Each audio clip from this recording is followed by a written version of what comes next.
Hi, I'm Beau from TaylorHedley Property, and today we're here with Kerri-Ann from Carnelian Projects. We're going to run through a little bit about what Kerri-Ann does, and it's probably an area of the marketplace where not a lot of people are aware of exactly what you do, Kerri-Ann, but tell us a little bit about being a building broker. Yeah, well, there's a couple of things that I do. So there's either I help people build their home with one of my 5 builders. So I'm there with my clients all the way through from beginning to handover. And I give them updates, I can help with colour selections, help with design. So I'm just there, your wing woman all the way through.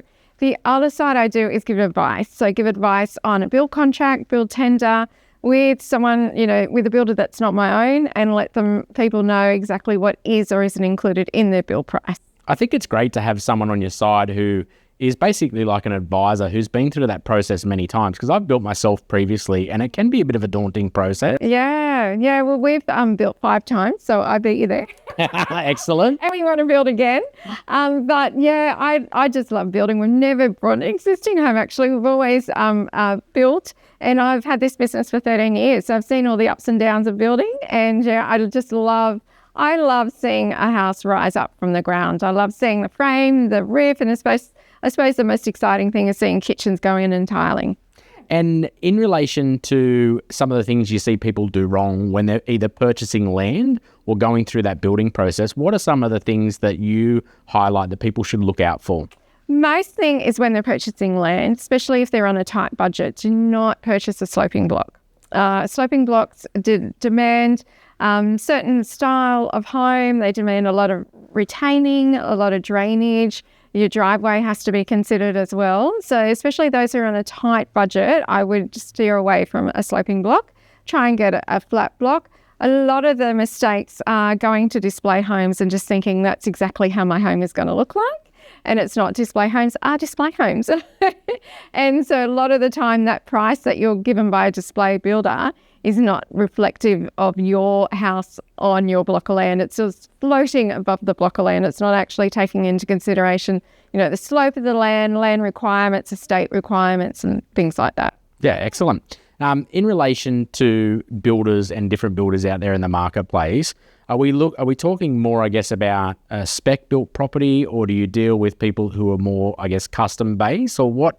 And package wise, do they come with a fixed price, or how does that all work? Yeah, it's not truly a fixed price anymore because of COVID. I think builders have seen that, and I've seen a lot of builders go broke because they were honouring fixed price contracts. Especially with my first home buyers and my investors, I always recommend to go with a turnkey build, which is completely finished inside and out. That means driveway, that means fencing, that means all landscaping, every retaining wall is all done, your blinds, floor coverings, all done. So honestly, the tenant just moves their furniture in when it's finished. That's with a turnkey build, I always recommend that is the best way to go. Otherwise, if you wanted to do like a custom build with builders, again, I would just make sure that you know your price, you know your build contract completely inside and out. I guess that's a legal requirement, isn't it? Is having a good understanding of what that contract involves, because there's differences in the way those contracts work. When would someone be in a position, if they're looking at land, when is the best time for them to engage your services? Well, if they're in Hunter, Newcastle, Lake Macquarie area, I can certainly help with my 5 builders, and they range from turnkey to custom builders, especially, if people want to do their own driveway or their own fencing, that's fine as well. But if they don't want to use my services, and I am paid by the builder, I must point that out, like a mortgage broker is paid by the bank, a building broker is paid by the builder. All I ask is an admin fee. But if they decide to go to display builder, I think as soon as you get that build tender, you need to be calling me, because I will look through that tender and let you know what is missing, and what sort of surprises they're going to get hit with at colour selections or when they go sign the build contract, because often they will get actually pushed into signing the build contract quite quickly. They have to sign it by a certain date so they can get these promotions or this free, that, and they don't actually understand what they're signing. Yeah, right. And from that signing of the contract, what are the next steps that are involved in actually getting the build process started? Yeah, well, it all depends with different builders, what it is. But with my builders, once that build contract is signed, Then we go to your plans or drawn up by the drafting department of the builder, or they outsource that. Plans are then put into council or certifier. Reports have to go with that as well, like BASIX and bushfire reports as well. Generally, it takes, with a certifier, it takes about 2 months for it all to be approved. If you're going through council, sometimes that can take a little bit longer, especially if you've got a sloping block, need retaining walls approved and that. And then generally the whole process, it takes about 12 months. You really have to put 12 months of your life aside to build, but it's a good 12 months because you see your vision coming to life. But yeah, so it's generally about 12 months. You've got that 3 to 4 months to begin with, and then really build time is around that 9 months now for a standard home. Yeah, right. And I guess if someone's out there at the moment looking at pre-existing property and then considering also building their own, what advice would you give them? Well, I love building, as I said. But I would give them advice as far as know your budget, know what you can actually spend, and look at designs. I mean, you can just go online and look at all different designs and know do you need that double story? Do you need those 3 living areas? Is that really needed? Are you at a certain stage in life where your kids will be leaving in a couple of years, so you don't need all those bedrooms? So figure out what, and inclusions too. Do you want, like I always recommend with tiling, make sure that it goes to the ceiling, but that all depends on your budget. So look at budget, plan, and inclusions are the 3 things. Yeah. So not only do you work with investors, but you also work with owner-occupiers. Yes, definitely. Definitely knock-down rebuilds as well, even granny flats as well. I've got a lovely townhouse design that actually is better than a granny flat as well because it's got 3 bedrooms and 3 bathrooms. But yeah, it's a whole range of building except for the commercial, or renovation. So yeah, I help people with all the other building processes. Kerri-Ann, if someone is out there in the marketplace looking to buy some land and consider building, what price parameter should they be considering working within? Well, again, will depend on what the mortgage broker says is their budget, but you're looking around for a 4-bedroom, separate living area, double garage, 2 bathrooms, around that 200 to 210 square metres. You're looking around about that 400 to 410, and that's turnkey, so that's completely finished inside and out.